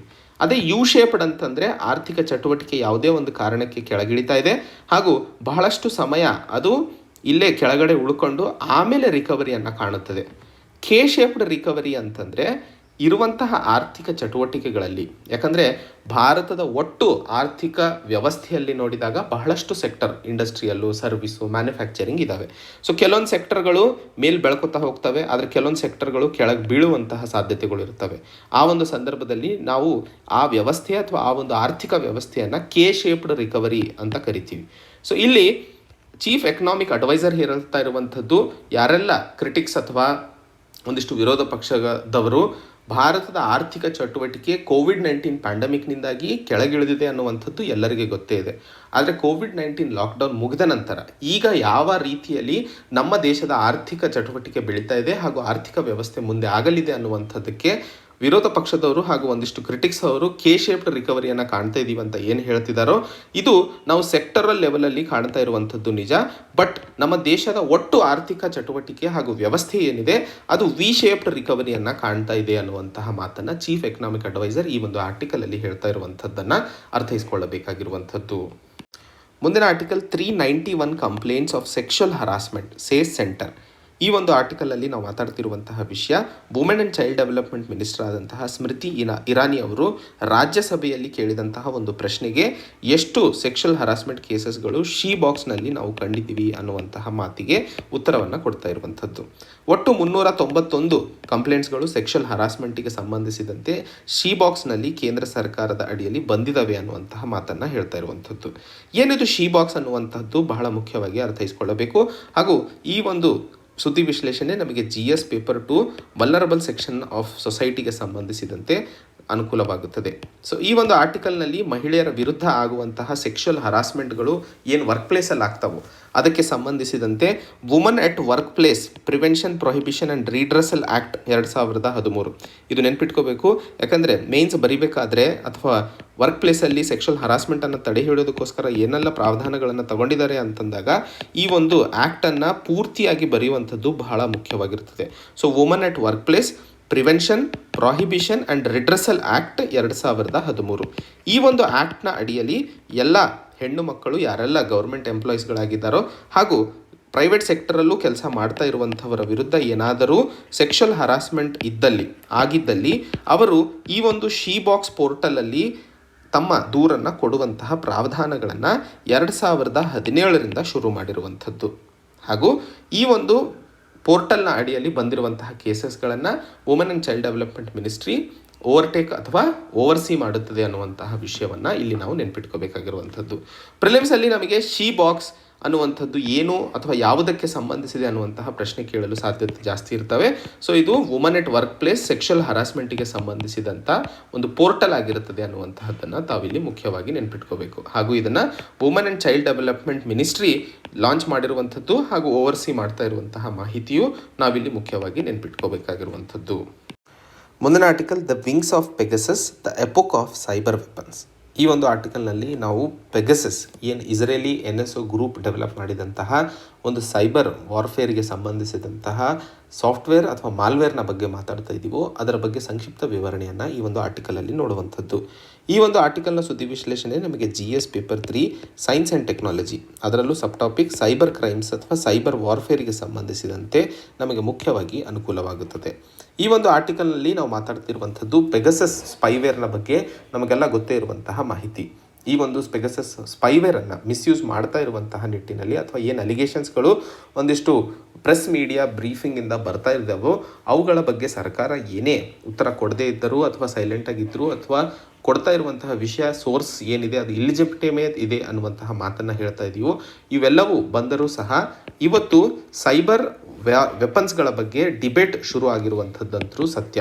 ಬಹಳಷ್ಟು ವ್ಯಕ್ತಿಗಳ ಮೇಲೆ ನಡೀತಾ ಇದ್ದಂತಹ ಸೈಬರ್ ಅಟ್ಯಾಕ್ ಇವತ್ತು ಬ್ಯಾಂಕ್ಸ್ ಮತ್ತು ಇನ್ಫ್ರಾಸ್ಟ್ರಕ್ಚರ್ ಆರ್ಗನೈಸೇಷನ್ ಮೇಲೆ ಡೆವಲಪ್ ಆಗ್ತಾ ಇರುವಂತಹ ನಿಟ್ಟಿನಲ್ಲಿ ಇವತ್ತು ಇದನ್ನು ಸೀರಿಯಸ್ ಆಗಿ ಕೈ ಹಿಡುವಂಥದ್ದು ಹಾಗೂ ಸೀರಿಯಸ್ ಆಗಿ ಆಲೋಚಿಸುವ ಅವಶ್ಯಕತೆ ಇದೆ ಅನ್ನುವಂತಹ ಮಾತನ್ನು ಇಲ್ಲಿ ಲೇಖಕರು ಹೇಳಲು ಪ್ರಯತ್ನಿಸ್ತಿರುವಂಥದ್ದು.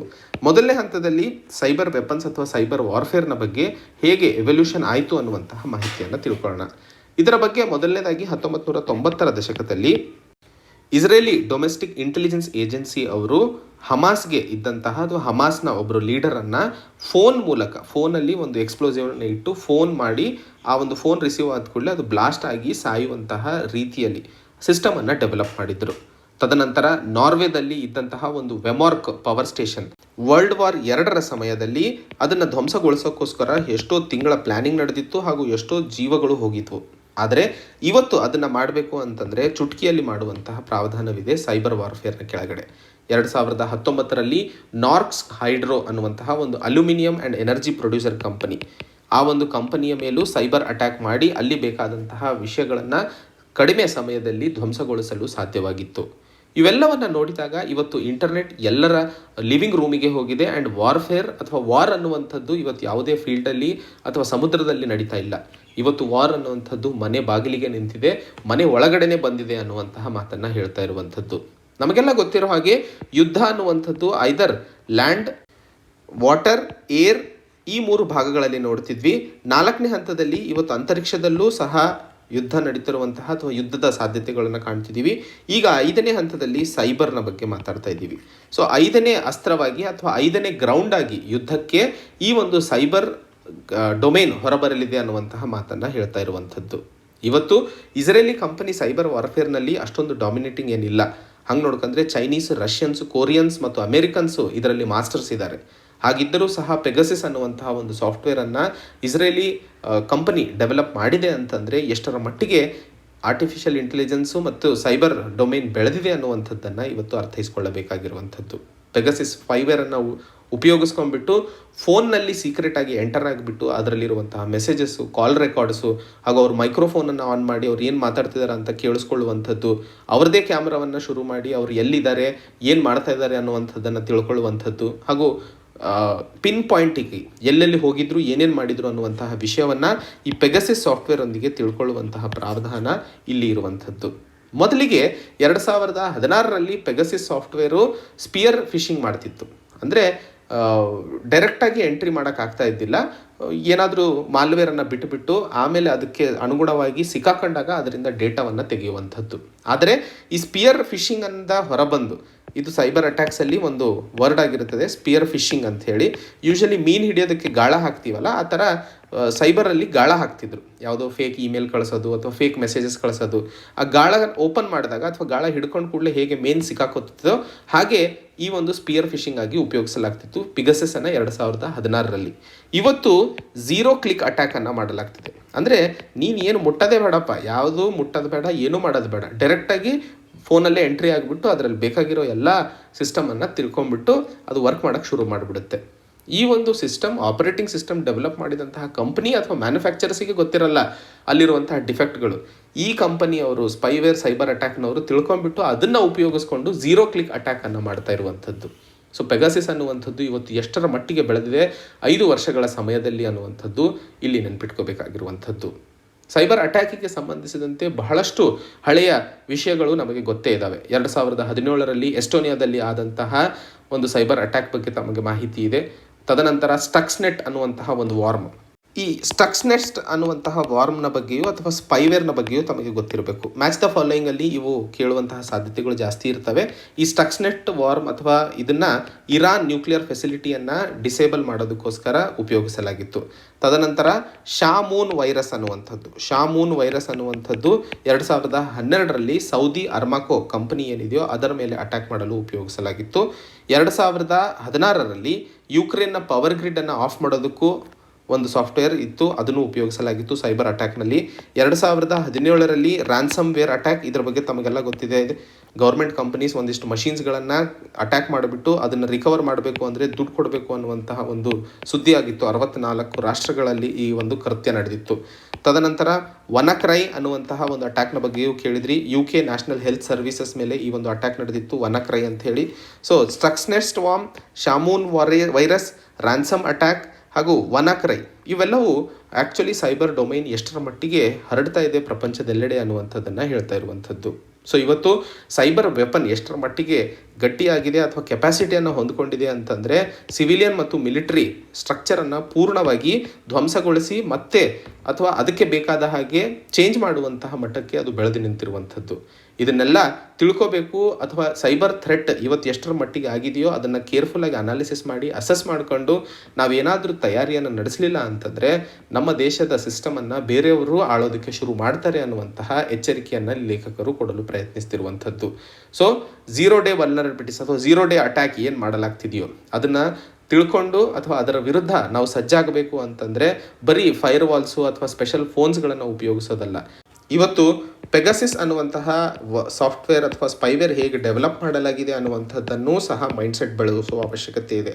ಆವಾಗಲೇ ಕಳ್ಳರ ಹಾಗೆ ಯೋಚನೆ ಮಾಡಿದಾಗಲೇ ಕಳ್ಳನನ್ನು ಹಿಡಿಯೋಕ್ಕೆ ಸಾಧ್ಯ. ಸೊ ಈ ಒಂದು ಕಳ್ಳತನ ಮಾಡ್ತಾ ಇರುವಂಥವರ ವಿರುದ್ಧ ಹೊಡೆದಾಡಬೇಕು ಅಂತಂದರೆ ನಾವು ಕಳ್ಳನಾಗಿ ಯೋಚನೆ ಮಾಡುವ ಅವಶ್ಯಕತೆ ಇದೆ ಅನ್ನುವಂತಹ ಮಾತನ್ನು ಇವತ್ತು ಲೇಖಕರು ಈ ಒಂದು ಆರ್ಟಿಕಲಲ್ಲಿ ಹೇಳ್ತಾ ಇರುವಂಥದ್ದು. ಇಂದಿನ ಕೊನೆಯ article in the interest of public. So ಈ ಒಂದು ಆರ್ಟಿಕಲಲ್ಲಿ ನಾವು ಮಾತಾಡ್ತಿರುವಂತಹ ವಿಷಯ ಮೇಘಾಲಯ ಹೈಕೋರ್ಟು ಅಲ್ಲಿನ ಸರ್ಕಾರದ ವಿರುದ್ಧ ಅಥವಾ ಅಲ್ಲಿನ ಸರ್ಕಾರ ಒಂದು ಆರ್ಡರನ್ನು ಪಾಸ್ ಮಾಡಿತ್ತು. ಯಾರೇ ಅಂಗಡಿದವರಾಗಿರ್ಬೋದು, ಲೋಕಲ್ ಟ್ಯಾಕ್ಸಿ ಡ್ರೈವರ್ಸ್ ಆಗಿರಬಹುದು, ಅವರು ಏನಾದರೂ ತನ್ನ ಆರ್ಥಿಕ ಚಟುವಟಿಕೆಯನ್ನು ಶುರು ಮಾಡಬೇಕು ಅಂತಂದರೆ ಅವರು ಕೋವಿಡ್ ವ್ಯಾಕ್ಸಿನನ್ನು ಪಡ್ಕೊಳ್ಳಬೇಕಾಗಿರುವಂಥದ್ದು ಮ್ಯಾಂಡೇಟರಿ ಅನ್ನುವಂತಹ ಪ್ರಾವಧಾನ ಅಥವಾ ಒಂದು ಆರ್ಡರ್, ಗೌರ್ಮೆಂಟ್ ಆರ್ಡರನ್ನು ಹೊರಹಾಕಿತ್ತು.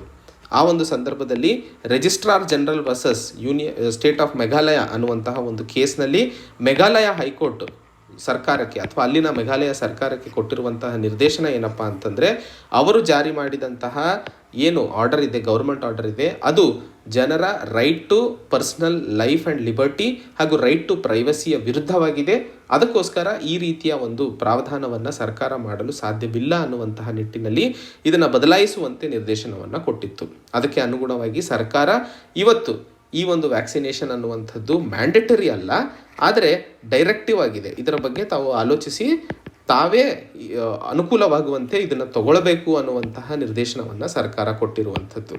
ಇದೆಲ್ಲ ಆದ ಸಂದರ್ಭದಲ್ಲಿ ಇವತ್ತು ನಾವು ಈ ಆರ್ಟಿಕಲಲ್ಲಿ ಮಾತಾಡ್ತಾ ಇರುವಂಥದ್ದು ಮತ್ತು ಸರ್ಕಾರ ಹೇಗೆ ವ್ಯಾಕ್ಸಿನ್ ಹೆಸಿಟೆನ್ಸಿ ಇವತ್ತು ಸಮಾಜದಲ್ಲಿ ಇದೆ ಅಥವಾ ವ್ಯಾಕ್ಸಿನಿಗೆ ಸಂಬಂಧಿಸಿದಂತೆ ಭಯ ಜನರಲ್ಲಿ ಏನಿದೆ ಅದನ್ನು ಹೇಗೆ ಹೋಗಲಾಡಿಸಬೇಕು ಮತ್ತು ಯಾವಾಗ ನಾವು ಈ ಪ್ಯಾಂಡಮಿಕ್ನ ಅಂತ್ಯ ಕಾಣಲು ಸಾಧ್ಯವಾಗುತ್ತದೆ ಅನ್ನುವಂತಹ ವಿಷಯದ ಬಗ್ಗೆ ಮಾತಾಡ್ತಾ ಇರುವಂಥದ್ದು. ಈ ಒಂದು ಆರ್ಟಿಕಲ್ನ ಸುದ್ದಿ ವಿಶ್ಲೇಷಣೆ ನಮಗೆ GS ಪೇಪರ್ 2 ಹೆಲ್ತಿಗೆ ಸಂಬಂಧಿಸಿದಂತಹ ವಿಷಯಕ್ಕೆ ಬಹಳ ಅನುಕೂಲವಾಗುವಂಥದ್ದು. ಸೊ ಇವತ್ತು ಕೋರ್ಟ್ ಕೊಟ್ಟಿರುವಂತಹ ತೀರ್ಪು ಸರಿನಾ ತಪ್ಪಾ ಅನ್ನುವಂತಹ ವಿಷಯಕ್ಕೆ ಮಾತಾಡಿದಾಗ ಯಾವುದೇ ಒಬ್ಬ ವ್ಯಕ್ತಿಯನ್ನು ಫೋರ್ಸ್ಫುಲಿ ವ್ಯಾಕ್ಸಿನೇಟ್ ಮಾಡಿಸ್ಕೋ ಅಂತ ಹೇಳುವಂಥದ್ದು ಅವರ ವೆಲ್ಫೇರಿಗೆ ಇರುವಂತಹ ಫಂಡಮೆಂಟಲ್ ಪರ್ಪಸ್ ಏನಿದೆ ಅದು ತನ್ನ ವ್ಯಾಲ್ಯೂವನ್ನು ಕಳ್ಕೊತದೆ ಅನ್ನುವಂಥದ್ದು. ಈಗ ಒಬ್ಬ ಭಿಕ್ಷುಕನಿಗೆ ಊಟ ಕೊಡುವಂಥದ್ದು ವೆಲ್ಫೇರ್ ಆಗಿರುತ್ತದೆ, ಬಟ್ ಅವನಿಗೆ ಹೊಟ್ಟೆ ಹಸ್ದಿಲ್ಲ, ಬಟ್ ನೀವು ತಿನ್ನು ಅಂತ ಹೇಳಿ ಭಿಕ್ಷೆ ಹಾಕುವಂಥದ್ದು ಫೋರ್ಸ್ಫುಲ್ ಆಗುತ್ತದೆ. ಸೊ ಅದು ಅವನ ವಿರುದ್ಧ ಆದಾಗ, ಸೊ ಅದೇ ರೀತಿಯಲ್ಲಿ ಇವತ್ತು ಸರ್ಕಾರ ತಂದಿರುವಂತಹ ಆರ್ಡರು ನಮ್ಮ ಮೂಲಭೂತ ಹಕ್ಕುಗಳಲ್ಲಿ ಇರುವಂತಹ article 21 right to life and personal liberty ಅನ್ನುವಂಥದ್ದು ಏನು ಮಾತಾಡ್ತೀವೋ ಅದರಲ್ಲಿ ರೈಟ್ ಟು ಪ್ರೈವಸಿಯೂ ಇದೆ. ಸೊ ಆ ಎರಡು ಇಲ್ಲಿ ಉಲ್ಲಂಘನೆ ಆಗ್ತಾ ಇದ್ದಾವೆ. ಯಾವುದೇ ಒಬ್ಬ ಇಂಡಿವಿಜುವಲ್ನ ಬಾಡಿಲಿ ಅಟಾನಮಿ, ಅವನು ವ್ಯಾಕ್ಸಿನ್ ತಗೋಬೇಕಾ ಬೇಡವಾ ಅಥವಾ ಅವನಿಗೆ ವ್ಯಾಕ್ಸಿನ್ ಅವಶ್ಯಕತೆ ಇದೆಯಾ ಇಲ್ವಾ ಅನ್ನುವಂಥದ್ದು ಅವನ ಸ್ವೇಚ್ಛೆಯಿಂದ ಆಗಬೇಕಾಗಿರುವಂತಹ ಕೆಲಸವೇ ಹೊರತು ಫೋರ್ಸ್ಫುಲಿ ಆಗಬಾರ್ದು ಅನ್ನುವಂಥದ್ದು. ಹಾಗೆ ಇವತ್ತು ಏನು ಮೇಘಾಲಯ ಸರ್ಕಾರ ಈ ಒಂದು ಆರ್ಡರನ್ನು ಪಾಸ್ ಮಾಡಿದೆ ತಗೊಳ್ಳೇಬೇಕು ಅನ್ನುವಂಥದ್ದು, ಇದಕ್ಕೆ ಯಾವುದೇ ಲೀಗಲ್ ಬೇಸಿಸ್ಸು ಇಲ್ಲ. ಆ್ಯಕ್ಚುಲಿ ಅಂದರೆ ಯಾವುದೇ ಮಸೂದೆ ಮಾಡಿಲ್ಲ ಇದಕ್ಕೆ ಸಂಬಂಧಿಸಿದಂತೆ ಅಥವಾ ಯಾವುದೇ ಕಾನೂನಿಲ್ಲ ಇದಕ್ಕೆ ಸಂಬಂಧಿಸಿದಂತೆ. ಆ ಕಾನೂನು ಏನಾದರೂ ಇದ್ದಿದ್ದರೆ ಹೈಕೋರ್ಟ್ ಆ್ಯಕ್ಚುಲಿ ಕೇಳಕ್ಕೆ ಬರ್ತಿರಲಿಲ್ಲ ಈ ಥರ ಮಾಡೋದು ಸರಿ ಅಂತ ಹೇಳಿ ಅಥವಾ ತಪ್ಪು ಅಂತ ಹೇಳಿ ಅನ್ನುವಂಥದ್ದು. ಕೇಂದ್ರ ಸರ್ಕಾರ COVID-19ಗೆ ಸಂಬಂಧಿಸಿದಂತಹ ಒಂದಿಷ್ಟು ಫ್ರೀಕ್ವೆಂಟ್ಲಿ ಆಸ್ಕ್ಡ್ ಕ್ವಶನ್ಸಲ್ಲಿ ವ್ಯಾಕ್ಸಿನೇಷನ್ ಈಸ್ ವಾಲಂಟರಿ ಅಂತ ಹೇಳಿದೆ. ಕೇಂದ್ರ ಸರ್ಕಾರ ಆ ರೀತಿ ಹೇಳಬೇಕಾದ್ರೆ ರಾಜ್ಯ ಸರ್ಕಾರ ಹೇಗೆ ಇದನ್ನು ಮ್ಯಾಂಡೇಟರಿ ಮಾಡಲು ಸಾಧ್ಯ ಅನ್ನುವಂಥದ್ದು ಇಲ್ಲಿ ಕೋರ್ಟ್ ಕೇಳಿರುವಂತಹ ಪ್ರಶ್ನೆ ಆ್ಯಂಡ್ ಅದಕ್ಕೆ ಸಂಬಂಧಿಸಿದಂತೆ ಈ ಒಂದು ತೀರ್ಪನ್ನು ಕೊಟ್ಟಿರುವಂಥದ್ದು. ಆದರೆ ಕಂಪಲ್ಸರಿ ವ್ಯಾಕ್ಸಿನೇಷನಿಗೆ ನಮ್ಮ ದೇಶದಲ್ಲಿ ಪ್ರಾವಧಾನ ಮಾಡಲು ಸಾಧ್ಯ ಇದೆಯಾ ಅನ್ನುವಂತಹ ಪ್ರಶ್ನೆ ಬಂದಾಗ ನಮ್ಮ ದೇಶದಲ್ಲಿ ವ್ಯಾಕ್ಸಿನೇಷನ್ ಆ್ಯಕ್ಟ್ 1880 ಅಡಿಯಲ್ಲಿ ವ್ಯಾಕ್ಸಿನೇಷನನ್ನು ಕಂಪಲ್ಸರಿ ಮಾಡುವಂತಹ ಪ್ರಾವಧಾನವಿದೆ. ಮಕ್ಕಳಿಗೆ ಒಂದು ಸ್ಮಾಲ್ ಪಾಕ್ಸಿಗೆ ಸಂಬಂಧಿಸಿದಂತೆ ವ್ಯಾಕ್ಸಿನೇಷನ್ ತಗೊಳ್ಳೇಬೇಕು ಅನ್ನುವಂತಹ ಪ್ರಾವಧಾನ ಮಾಡಲಾಗಿತ್ತು ಕಂಪಲ್ಸರಿ. ಹಾಗೂ ಕೆಲವೊಂದು ರಾಜ್ಯ ಸರ್ಕಾರಗಳು ಮುನ್ಸಿಪಲ್ ಕಾರ್ಪೊರೇಷನ್ಸ್ಗಳು ಕೌನ್ಸಿಲ್ಸ್ಗಳು ಎಲ್ಲಿದ್ದಾವೋ ಅಲ್ಲಿ ಇರುವಂತಹ ಲೋಕಲ್ ಅಥಾರಿಟೀಸ್ಗಳಿಗೆ ಪವರ್ಸನ್ನು ಕೊಡಲಾಗಿದೆ ಕಂಪಲ್ಸರಿ ವ್ಯಾಕ್ಸಿನೇಷನ್ ಸ್ಕೀಮ್ಸನ್ನು ತರೋದಕ್ಕೆ. ಸೊ ದೇಶದಲ್ಲಿ ಕಂಪಲ್ಸರಿ ವ್ಯಾಕ್ಸಿನೇಷನ್ ಮಾಡಬಹುದು, ಬಟ್ ಅದಕ್ಕೆ ಸಂಬಂಧಿತ ಕಾನೂನು ತರುವ ಅವಶ್ಯಕತೆ ಇದೆ, ಅದಕ್ಕೆ ಸಂಬಂಧಿಸಿದಂತಹ ಲೀಗಲ್ ಎಂಟಿಟಿ ಇರೋ ಅವಶ್ಯಕತೆ ಇದೆ. ಕಂಪಲ್ಸರಿ ವ್ಯಾಕ್ಸಿನೇಷನ್ ಅನ್ನುವಂಥದ್ದು ಪ್ರಪಂಚ ಮಟ್ಟದಲ್ಲಿ ಅಥವಾ ಇಂಟರ್ನ್ಯಾಷನಲ್ ಲೆವೆಲಲ್ಲಿ ನೋಡಿದಾಗ ಚೆಕ್ ರಿಪಬ್ಲಿಕಲ್ಲಾಗಿರ್ಬೋದು ಅಥವಾ ಬೇರೆ ರಾಷ್ಟ್ರಗಳಲ್ಲಿ UK, ಹಂಗರಿ, ಇಟಲಿ, ಫ್ರಾನ್ಸ್ ಈ ಎಲ್ಲ ರಾಷ್ಟ್ರಗಳಲ್ಲಿ ಕಂಪಲ್ಸರಿ ವ್ಯಾಕ್ಸಿನೇಷನ್ನು ರೈಟ್ ಟು ಪ್ರೈವಸಿ ಮತ್ತು ರಿಲಿಜನಿಗೆ ಕನ್ಸಿಸ್ಟೆಂಟ್ ಆಗಿದೆ ಆ್ಯಂಡ್ ಇದು ಸರಿ ಅನ್ನುವಂಥದ್ದು ಆ ಒಂದು ರಾಷ್ಟ್ರಗಳಲ್ಲಿ ಪರಿಗಣನೆಗೆ ತಗೊಳ್ಳಲಾಗಿದೆ. ಸೊ ಈ ಒಂದು ಕಂಪಲ್ಸರಿ ವ್ಯಾಕ್ಸಿನೇಷನ್ ಭಾರತದಲ್ಲೂ ಮಾಡಲು ಸಾಧ್ಯವಿದೆ, ಇಲ್ಲ ಅಂತ ಹೇಳ್ತಾ ಇಲ್ಲ, ಬಟ್ ರೈಟ್ ಟು ಪ್ರೈವಸಿ ಅಡಿಯಲ್ಲಿ 3 ಕಂಡೀಷನ್ಸ್ಗಳನ್ನು ಕೊಡಲಾಗಿದೆ. ಸೊ ಇಲ್ಲಿ ಮೇಘಾಲಯ ಹೈಕೋರ್ಟ್ ಹೇಳ್ತಾ ಇರುವಂಥದ್ದು ಕಂಪಲ್ಸರಿ ವ್ಯಾಕ್ಸಿನೇಷನ್ ಅನ್ನುವಂಥದ್ದು right to privacy, life and personal ಲಿಬರ್ಟಿಯ ವಿರುದ್ಧವಾಗಿದೆ ಅನ್ನುವಂಥದ್ದು. ಸೊ ಇಲ್ಲಿ ಮುಖ್ಯವಾಗಿ ಮಾತಾಡ್ತಾ ಇರುವಂಥದ್ದು ಪ್ರೈವಸಿಯ ಅಡಿಯಲ್ಲಿ ಅಥವಾ justice Puttaswamy versus union of India ಕೇಸ್ನಲ್ಲಿ ಸರ್ವೋಚ್ಚ ನ್ಯಾಯಾಲಯವು 3 ಟೆಸ್ಟ್ಗಳನ್ನು ಕೊಟ್ಟಿತ್ತು. ತಾವು ಏನಾದರೂ ಯಾವುದೇ ಮಸೂದೆ ಈ ಒಂದು ಪ್ರೈವಸಿಗೆ ವಿರುದ್ಧವಾಗಿ ತರಬೇಕು ಅಂದರೆ ಮೂಲಭೂತ ಹಕ್ಕುಗಳಲ್ಲಿ ರೆಸ್ಟ್ರಿಕ್ಷನ್ಸ್ ಇದ್ದಾವೆ, ಇಲ್ಲ ಅಂತ ಹೇಳ್ತಿಲ್ಲ, ಹೌದು, ಯಾಕಂದರೆ ಸಮಯಕ್ಕೆ ಅನುಗುಣವಾಗಿ ಸರ್ಕಾರ ರೆಸ್ಟ್ರಿಕ್ಷನ್ಸ್ಗಳನ್ನು ಹಾಕಬಹುದು, ಬಟ್ ಅದಕ್ಕೂ ಸಹ ಒಂದು ಪ್ರೋಸೆಸ್ ಇದೆ. ಸೊ ರೂಲ್ ಆಫ್ ಲಾ ಇರಬೇಕಾದ್ರೆ ಆ 3 ಟೆಸ್ಟ್ಗಳು ಏನಪ್ಪ? ಮೊದಲನೇ ಟೆಸ್ಟು ಆ ಒಂದು ಮಸೂದೆ ಏನು ತರಲಾಗ್ತಿದೆಯೋ ಅಥವಾ ರಿಸ್ಟ್ರಿಕ್ಷನ್ಸ್ ಏನು ತರಲಾಗ್ತಿದೆಯೋ ಅದಕ್ಕೆ ಕಾನೂನಾತ್ಮಕ ಬ್ಯಾಕಿಂಗ್ ಇರಬೇಕು. ಸೊ ಕಾನೂನಾತ್ಮಕವಾಗಿ ಅದಕ್ಕೆ ಸಪೋರ್ಟ್ ಇರಬೇಕು ಅನ್ನುವಂಥದ್ದು. ಎರಡನೇ ಹಂತದಲ್ಲಿ ಉದಾಹರಣೆಗೆ ರಾಜ್ಯ ಸರ್ಕಾರ ಎಪಿಡೆಮಿಕ್ ಡಿಸೀಸಸ್ ಆ್ಯಕ್ಟ್ 1897 ಅಡಿಯಲ್ಲಿ ರೆಗ್ಯುಲೇಷನ್ಸ್ ಮತ್ತು ಒಂದಿಷ್ಟು ಪ್ರೊಸೀಜರನ್ನು ಮಾಡಬಹುದು ಕಂಪಲ್ಸರಿ ವ್ಯಾಕ್ಸಿನೇಷನ್ಗೆ ಸಂಬಂಧಿಸಿದಂತೆ. ಅದಕ್ಕಿದೆ, ರಾಜ್ಯ ಸರ್ಕಾರ ಆ ದಾರಿಯನ್ನು ತಗೋಬೇಕು, ಗೌರ್ಮೆಂಟ್ ಆರ್ಡರನ್ನು ಪಾಸ್ ಮಾಡೋದಲ್ಲ. ಎರಡನೇ ಹೇಳ್ತಾ ಇರುವಂಥದ್ದು ರಿಸ್ಟ್ರಿಕ್ಷನ್ ಅನ್ನುವಂಥದ್ದು ಲೆಜಿಟಿಮೇಟ್ ಆಗಿರಬೇಕು, ಅಂದರೆ ಅದರಿಂದಾಗಿ ಜನರಿಗೆ ಒಳಿತಾಗುತ್ತೆ ಅನ್ನುವಂತಹ ಮಾಹಿತಿ ತೋರಿಸ್ಕೊಡಬೇಕು ಆವಾಗಲೇ. ಯಾಕಂದರೆ ಕಂಪಲ್ಸರಿ ವ್ಯಾಕ್ಸಿನೇಷನ್ನಿಂದಾಗಿ 3ನೇ ಅಲೆಯನ್ನು ತಡೆ ಹಿಡಿಯುವಂತಹದ್ದು ಸಾಧ್ಯವಾಗುತ್ತದೆ ಅನ್ನುವಂತಹ ಮಾತು ಸರ್ಕಾರ ಹೇಳುವ ಅವಶ್ಯಕತೆ ಇತ್ತು. 3ನೆಯ ಪುಟ್ಟಸ್ವಾಮಿ ಕೇಸ್ನಲ್ಲಿ ಹೇಳ್ತಾ ಇರುವಂತಹ ರೆಸ್ಟ್ರಿಕ್ಷನ್ ಏನಪ್ಪ ಅಂತಂದರೆ ಅದು ಬಿಟ್ಟರೆ ಬೇರೆ ದಾರಿ ಇರಬಾರ್ದು. ಆ ಒಂದು ರೆಸ್ಟ್ರಿಕ್ಷನ್ನು ಪ್ರಪೋರ್ಷನಲ್ ಆಗಿರಬೇಕು, ಸರಿಯಾಗಿರಬೇಕು, ಆ್ಯಂಡ್ ಅದು ಬಿಟ್ಟರೆ ಬೇರೆ ದಾರಿ ಇರಬಾರ್ದು ಅನ್ನುವಂಥದ್ದು. ಆ ಒಂದು ಹಂತದಲ್ಲಿ ಹೌದು, ಇವತ್ತು ವ್ಯಾಕ್ಸಿನೇಷನ್ ಬಿಟ್ಟರೆ ಬೇರೆ ದಾರಿ ಇಲ್ಲ ಅನ್ನುವಂತಹ ಮಾಹಿತಿ ಜನರಿಗೆ ಗೊತ್ತೇ ಇದೆ. ಸೊ ಈ 3 ಟೆಸ್ಟ್ಗಳಲ್ಲಿ ಯಾವ ಟೆಸ್ಟಿಗೂ ಸಹ ಸರ್ಕಾರ ಮುಂದಾಗದೆ ಡೈರೆಕ್ಟಾಗಿ ಆರ್ಡರ್ ಪಾಸ್ ಮಾಡಿಬಿಟ್ಟು ಜನರ ಮೂಲಭೂತ ಹಕ್ಕುಗಳ ಮೇಲೆ ಬಂದಾಗ ಅದರ ವಿರುದ್ಧ ಜುಡಿಷರಿ ಎದ್ದು ನಿಲ್ಲಲಿದೆ ಅನ್ನುವಂತಹ ಮಾತನ್ನು ಹೇಳ್ತಾ ಇರುವಂಥದ್ದು. ಸೊ ಇವತ್ತು ಸರ್ಕಾರ ಮಾಡಬೇಕಾಗಿರುವಂಥದ್ದು ಸರಿಯಾದ ಹಾದಿಯಲ್ಲಿ ಕಾನೂನಾತ್ಮಕವಾಗಿ ಹಾಗೂ ಕಾನ್ಸ್ಟಿಟ್ಯೂಷನಲ್ಲಿ ಇರುವಂತಹ ಪ್ರಾವಧಾನಗಳನ್ನು ಕನ್ಸಿಡರೇಷನ್ಗೆ ತಗೊಂಡು ಆ ಒಂದು ನಿಟ್ಟಿನಲ್ಲಿ ಕೆಲಸ ಮಾಡಿ ಈ ಒಂದು ಪ್ಯಾಂಡಮಿಕ್ನ ವಿರುದ್ಧ ಹೊಡೆದಾಡುವ ಅವಶ್ಯಕತೆ ಇದೆ. ಸಿಸ್ಟಮ್ನ ಹೊರಗಡೆ ಯಾರೂ ಇಲ್ಲ, ಅದರ ಮೇಲೂ ಯಾರೂ ಇಲ್ಲ, ಎಲ್ಲರೂ ಈ ಸಿಸ್ಟಮ್ ಒಳಗಡೆನೇ ಕೆಲಸ ಮಾಡುವ ಅವಶ್ಯಕತೆ ಇರುತ್ತೆ. ಸೊ ಕಂಪಲ್ಸರಿ ವ್ಯಾಕ್ಸಿನೇಷನಿಗೆ ವ್ಯಾಕ್ಸಿನೇಷನ್ ಆ್ಯಕ್ಟ್ 1880 ಅಡಿಯಲ್ಲಿ ಪ್ರಾವಧಾನವಿದೆ. ಎಪಿಡೆಮಿಕ್ ಡಿಸೀಸಸ್ ಆ್ಯಕ್ಟ್ 1897 ಅಡಿಯಲ್ಲೂ ರಾಜ್ಯ ಸರ್ಕಾರ ಕಂಪಲ್ಸರಿ ವ್ಯಾಕ್ಸಿನೇಷನಿಗೆ ಪ್ರಾವಧಾನಗಳನ್ನು ಮಾಡಲು ಸಾಧ್ಯವಾಗುತ್ತದೆ. ಅಂತಾರಾಷ್ಟ್ರೀಯ ಮಟ್ಟದಲ್ಲಿ ಮಾಡಿದರೆ ಭಾರತದಲ್ಲಿ ಮಾಡಬಹುದು. ಬಟ್ ಮೇಘಾಲಯ ಸರ್ಕಾರ ತಂದಂತಹ ಗವರ್ಮೆಂಟ್ ಆರ್ಡರಿಗೆ ಮಾತ್ರ ಇಲ್ಲಿ ಕಾನೂನಾತ್ಮಕವಾಗಿ ನಮ್ಮ ಭಾರತ ದೇಶದ ಸಂವಿಧಾನದಲ್ಲಿರುವಂತಹ ಮೂಲಭೂತ ಹಕ್ಕುಗಳಾದ ರೈಟ್ ಟು ಪ್ರೈವಸಿ ಮತ್ತು right to life and personal liberty article 21 ಅಡಿಯಲ್ಲಿ ಅನ್ಕಾನ್ಸ್ಟಿಟ್ಯೂಷನಲ್ ಇರೋದ್ರಿಂದ ಅದನ್ನು ಹೊಡೆದು ಹಾಕಲಾಗಿದೆ ಅನ್ನುವಂತಹ ಮಾತನ್ನು ಹೇಳ್ತಾ ಇರುವಂಥದ್ದು. ಇದು ಇವತ್ತಿನ ಸುದ್ದಿ ವಿಶ್ಲೇಷಣೆಗಳೇ. ಮತ್ತೆ ಹೊಸ ಸಂಚಿಕೆಯೊಂದಿಗೆ ಭೇಟಿಯಾಗೋಣ. ಅಲ್ಲಿಯವರೆಗೆ ಜೈ ಹಿಂದ್, ಜೈ ಕರ್ನಾಟಕ.